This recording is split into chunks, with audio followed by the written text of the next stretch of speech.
Hi comrades, this is NSSR Advocate, High Court of AP and Trial Courts Mitulara. The BNSS 2023 and the Code of Criminal Procedure 1973 కి సంబంధించినటువంటి important సెక్షన్స్ను మనం deal చేయడం జరుగుతుంది మిత్రులారా. Code of criminal procedure 1973 అనేది repeal చేసి 1st July 2024 నుండి మనకి ఎన్ఫోర్స్మెంట్లోకి ది భారతీయ నాగరిక సురక్షా సన్నిహిత ది భారతీయ నాగరిక్ సురక్షా సన్నిహిత అంటే ది BNSS 2023 అనేది సిఆర్పిసి ప్లేస్లో ఎన్ఫోర్స్మెంట్లోకి రావడం జరిగింది. అయితే ముఖ్యంగా కొన్ని సెక్షన్స్ అంటే ఈ భారతీయ నాగరిక సురక్షా సన్నిహిత అనేది మనకి 531 సెక్షన్స్ కలిగి ఉందని, అదేవిధంగా 2 షెడ్యూల్స్ కలిగి ఉందని, ఒక షెడ్యూల్ వచ్చి క్లాసిఫికేషన్ ఆఫ్ అఫెన్సెస్కి సంబంధించి, సెకండ్ షెడ్యూల్ వచ్చి ఫార్మ్స్కి సంబంధించి మనం చెప్పుకోవడం జరిగింది. అయితే ఇందులో వీటి వరుసగా మనం ఏం చేస్తున్నాం అంటే కొంచెం అంటే ప్రముఖమైనటువంటి పాత్ర సెక్షన్స్ పోషిస్తున్నాయి. యాక్చువల్లీ సిఆర్పిసిలో మనకి ఆపరేట్ చేయడానికి, కోర్టులో ఆపరేట్ చేయడానికి అడ్వకేట్స్కి ఎక్కువగా ఏ సెక్షన్స్ ఉపయోగపడేవి, ఏ సెక్షన్స్ వాడుకలో ఉండేవి అన్నదాన్ని మనం దృష్టిలో పెట్టుకుని ఆ సెక్షన్స్ని BNSSలో ఏ సెక్షన్స్ కింద పిలువబడుతున్నాయి అన్నది కూడా తెలుసుకుంటూ మనం ముందుకు వెళ్తున్నాం. మిత్రులారా, ఇప్పుడు ఎప్పటి వరకు మనం తెలుసుకున్నది ఏంటంటే 125 సిఆర్పిసి గురించి, అదేవిధంగా 126 సిఆర్పిసికి ప్యారలల్గా మనకి BNSSలో ఏమున్నాయో వాటి గురించి తెలుసుకున్నాం.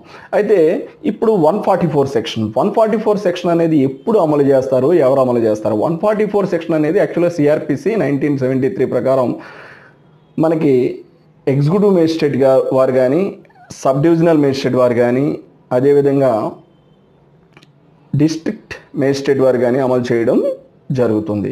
అయితే ఇది ఏ సందర్భంలో? అర్జెంట్ నెసెసిటీ ఉన్నటువంటి సందర్భంలో, basing on the request of the police, the executive magistrate or sub divisional magistrate or district magistrate వారు ఈ 144 అనేటటువంటి సెక్షన్ ఇంపోజ్ చేసి అక్కడ డేంజర్ని, అర్జెంటుగా ఉన్నటువంటి ఏర్పడబోయేటటువంటి ప్రమాదాన్ని కానీ లేదు ఒక న్యూసెన్స్ని కానీ అవాయిడ్ చేయడం కోసం 4 or more persons, నలుగురు లేదా అంతకంటే ఎక్కువ ఉండడం అనేది, అసెంబ్లీ అవడం అనేది, గుమిగూడడం అనేది నిషేధం అని చెప్పేసి ఈ యొక్క సెక్షన్ అనేది 144 సెక్షన్ సిఆర్పిసి 1973 అనేది అమల్లోకి తీసుకురావడం జరుగుతూ ఉంటుంది. దాన్ని ఎవరు ఇంపోజ్ చేసేవారంటే executive magistrate or sub divisional magistrate or district magistrate వారు అమలు చేయడం అనేది జరుగుతుండేది. అయితే సేమ్ రోల్ ప్లే చేసేటటువంటి ది BNSS 2023లో ఏ సెక్షన్ ప్లే చేస్తుందంటే 163 BNSS 2023 అన్నది మనకి ప్లే చేయడం జరుగుతుంది. ఇందులో కూడా అంతే, ఎగ్జిక్యూటివ్ మేజిస్ట్రేట్ వారు కానీ, సబ్ డివిజనల్ మేజిస్ట్రేట్ వారు కానీ, అదేవిధంగా డిస్ట్రిక్ట్ మేజిస్ట్రేట్ వారు కానీ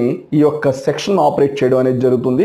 4 or more persons ఇల్లీగల్గా అసెంబ్లీ కాకూడదు, అక్కడ అసెంబ్లీ అనేది కుదరదు, న్యూసెన్స్ని అవాయిడ్ చేయడం కోసం, డేంజర్ని అవాయిడ్ చేయడం కోసం, కొన్ని అర్జెంట్ కేసెస్లో ఇలాంటివి పోలీస్ వారి రిక్వెస్ట్ మేరకు ఈ యొక్క సెక్షన్ని వారు అమలు చేయడం జరుగుతుంది. అయితే ముఖ్యంగా మనం ఇక్కడ ఏం చెప్పుకోవాలంటే ఇది చాలా ప్రముఖమైన సెక్షన్ సిఆర్పిసిలో. మనం 144 సిఆర్పిసి 144 సెక్షన్ అమల్లో ఉంది, 144 సెక్షన్ అమల్లో ఉందని మనం చెప్పుకుంటూ ఉంటాం. సహజంగా ఆ 144 సెక్షన్ అనేది ఏంటంటే executive magistrate or sub divisional magistrate or district magistrate వారు అమలు చేయడం అనేది జరుగుతూ ఉంటుంది. ఇప్పుడు అదే section the BNSS 2023 the Bharatiya Nagarik Suraksha సన్నిహిత 2023లో మనకి 163 BNSS 2023గా పిలవడం అనేది జరుగుతుంది. యాక్చువల్గా మనకి 144 సెక్షన్ ఏం చెప్తుందంటే 144 సెక్షన్ సిఆర్పిసి మనకి ఏం చెప్తుందంటే power to issue order in urgent cases of nuisance or apprehended danger. ఇదే సెక్షన్ని, ఇదే order in urgent cases, power to order in urgent cases of nuisance or apprehended danger అని చెప్పేసి ఈ యొక్క 144 సిఆర్పిసిని ప్యారలల్గా మనం ది BNSS 2023లో చూసుకున్నట్లయితే కనుక power to issue order in urgent cases, power to issue order in urgent cases of nuisance or apprehended danger. అంటే బోత్ డెఫినేషన్స్ రెండు ఒకటే. ది BNSSలో ఏదైతే 163 సెక్షన్లో 144 సిఆర్పిసికి ప్యారలల్గా BNSSలో ఏదైతే సెక్షన్ ఇచ్చారో ఈ దీనికి ఉన్నటువంటి డెఫినేషను, అదేవిధంగా సిఆర్పిసిలో 144 సెక్షన్కి ఉన్నటువంటి definition both are same. Operate చేసేది కూడా ఎవరంటే ఎగ్జిక్యూటివ్ మేజిస్ట్రేట్ వారు, అదేవిధంగా సబ్ డివిజనల్ మేజిస్ట్రేట్ వారు, అదేవిధంగా డిస్ట్రిక్ట్ మేజిస్ట్రేట్ వారు ఈ సెక్షన్ ఆపరేట్ చేయడం జరుగుతుంది. అర్జెంట్ ఇదేంటి, ఒక విధంగా చెప్పాలంటే power to issue order in urgent కేసెస్లో ఈ ఆర్డర్ని ఇష్యూ చేయడం జరుగుతుంది.